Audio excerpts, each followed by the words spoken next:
All right, well, let's stay in the 541 for a moment. A little more than 3 years ago, voters in the state of Oregon decided it would decriminalize certain drugs like meth, heroin, or cocaine, meaning instead of a year in prison and a hefty fine, getting caught with a small amount could get you just a $100 fine, or you could sign up for drug treatment, paid for by the state's legal marijuana tax. A year after it went into effect in 2022, we dropped into Malheur County to see how it was going. Well, it wasn't good, according to law enforcement. More people were on the streets, there was a rise of public drug use, and businesses in Ontario were worried about safety. And it wasn't just happening in eastern Oregon. So this year, the Oregon legislature rolled back some of Measure 110, meaning this month, certain drugs are criminalized again. Possession is also back on the table for jail time. Getting caught, and you could get put on an 18-month probation period. Violate that, you could spend 30 days or up to 6 months in jail. Okay, so Aspen Shumpert, still too early to tell kind of what the effects of this new law being back into effect, but I mean, you talked to the Malheur County Sheriff today. What is he saying?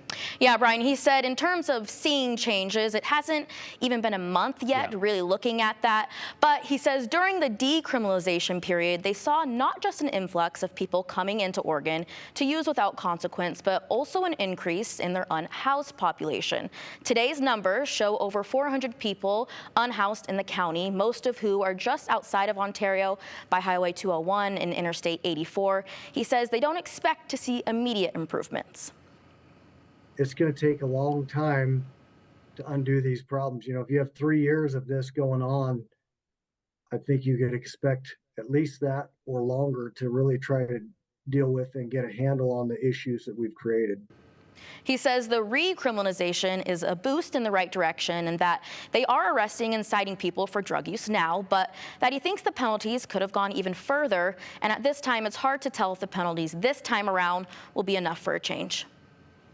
A lot of these folks, even though they're caught with user amounts or small amounts of drugs, they're not going to even spend a night in jail. They'll be released immediately after, most likely you'll get a citation or maybe booked and released.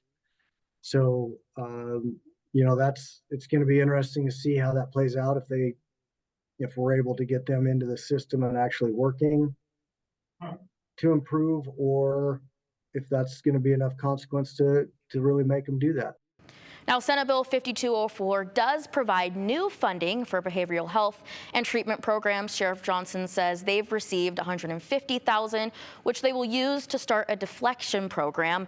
It will be similar to the diversion program they've had in place for the last several years. It will continue to help people get resources and into treatment programs like substance abuse programs. Brian, he does say that $150,000 is a small amount to get a program like this up and running. They plan to roll this program out in October, but they look forward to cleaning up the county and trying to make it a safer place. Yeah, kind of a work in progress. A lot of people criticizing the decriminalization as going just too far.